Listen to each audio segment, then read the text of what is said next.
Hi everyone, this is Alison from Starzology. Today I'm going to be talking about my passion for astrology and where it all began and why it even interests me. Years ago when I was still in high school, our geography teacher read a small piece out about your star sign, which, well, I'd heard of them, but it didn't really make sense to me. And she read this piece out from the book and we were all sitting there listening, and then she read Leo, which is me. And what she said made so much sense. I went home that night and started looking up astrology. And way back then, you had to go down to the actual library and get a book, which I did, and I started learning about astrology. Several years later, as a young adult, I took my first astrology class. I was living in Johannesburg at the time, and I had to travel over 50 kilometers to get to this one guy who was teaching an astrology class. I was probably 20 at the time, and when I arrived there, he was teaching astrology in his garage, which had been converted to a little classroom out there in the garden. And there were so many people there, must have been 35 people. There wasn't enough seats for us, and I had to sit, or rather stand, at the back, because I was the youngest, and the older ladies and people who were like me now, they were sitting at the front and they were keen. So he had these classes every week. I think it was a Tuesday. Honestly, I can't remember. And if it means anything to you, it was 7 rand a lesson for 2 hours, which is probably 70 cents in today's money. But anyway, I was at the back, and therefore I had to make the tea. There was the tea urn there for the ladies at half time, which I did. And as the weeks went on, the class thinned out until about 10 weeks in, I finally got a seat. And then probably 6 months later, I actually was sitting on the second row because the classroom, people left, people couldn't keep up, people weren't interested. And there's a reason for this, and that is that most people want to understand astrology, but not many will actually go into it and do all the work and all the hard work and all the understanding that's required to become an astrologer. And it really doesn't matter. What I'm trying to do with Starzology is to teach anyone who's actually interested a little bit more than their sun sign, so that you can actually start to appreciate major cycles or what's actually happening out there and how it may affect you. You don't need to know everything, but just having a little bit more knowledge would make all the difference. And then moving on over the years, I did a lot more courses, classes, and read a load of books. And slowly over the years, it became apparent that I could actually do astrology. And now I'm really quite happy to help you and help others learn astrology. I do teach and I do some writing, but that's really not the main thing. The main thing is that I really want my legacy to be that more people of the general public can actually do astrology as well. What I like about astrology is the actual chart. I'm going to show you an example here. Whoa, there we go. So this is a birth chart.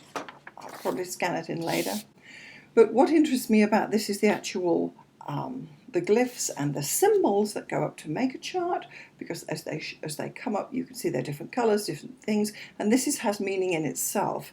And one of the layers of astrological interpretation is that the symbols mean something. They're known as glyphs, and depending what they are for each sign and each planet has its own symbol, and there are other features as well of a birth chart.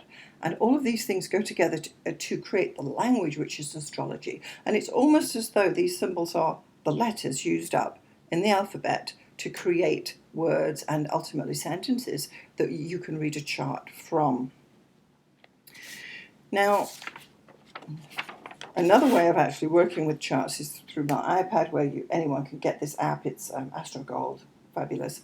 And it's an easy way for new beginners to start to learn a little bit about astrology and to understand what's going on. It's interesting. All the charts I do are Western, and therefore there are circles. I'm working with the zodiac, Aries, Taurus, Gemini, and all of those, and all the planets going up to Pluto. I include Chiron. Sometimes I'm starting to look at Aries now, but these are details we can get into later. What I'm trying to share with you today is the passion I have for astrology. And how does this show up?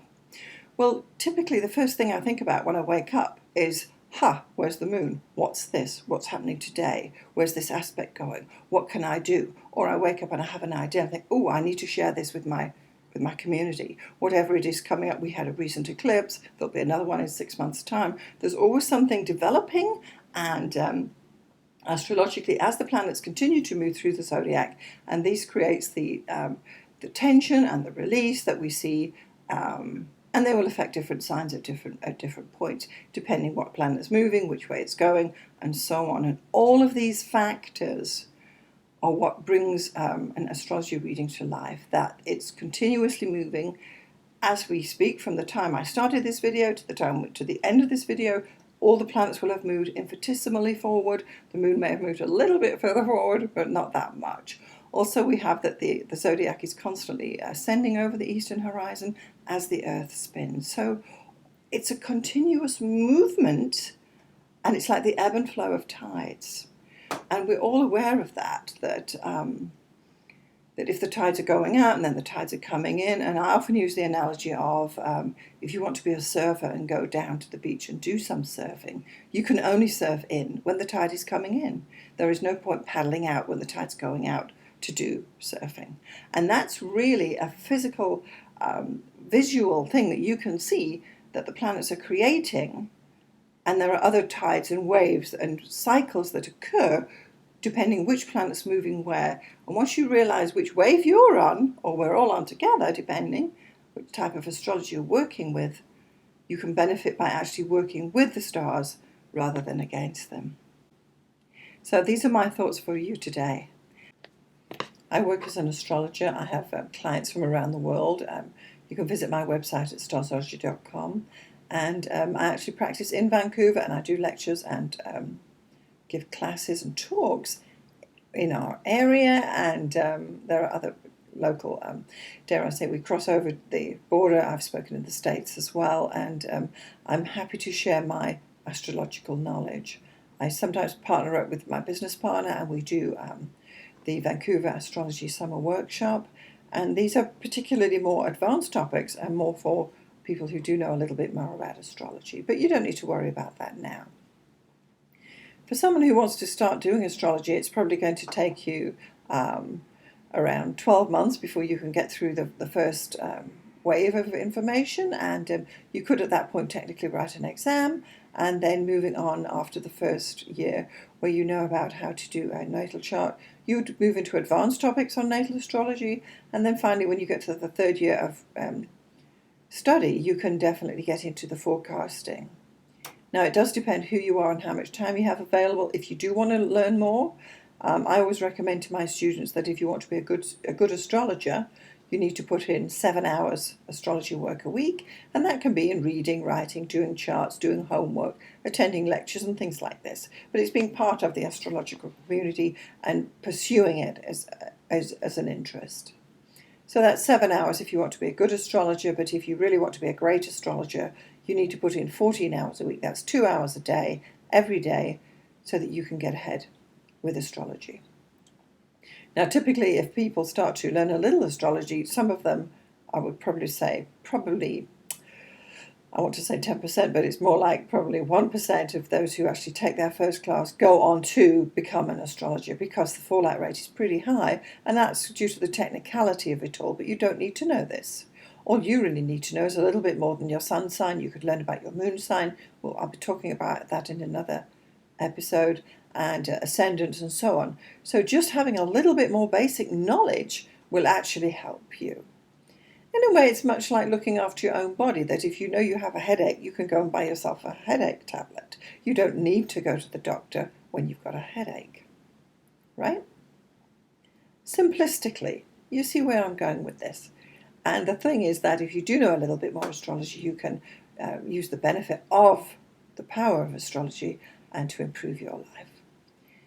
The type of astrology I do is creative, inspirational, and I will always want to lift you up.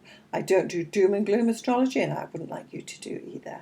So yeah, I'm always looking on the bright side and looking for positive solutions for everyone. Thanks so much.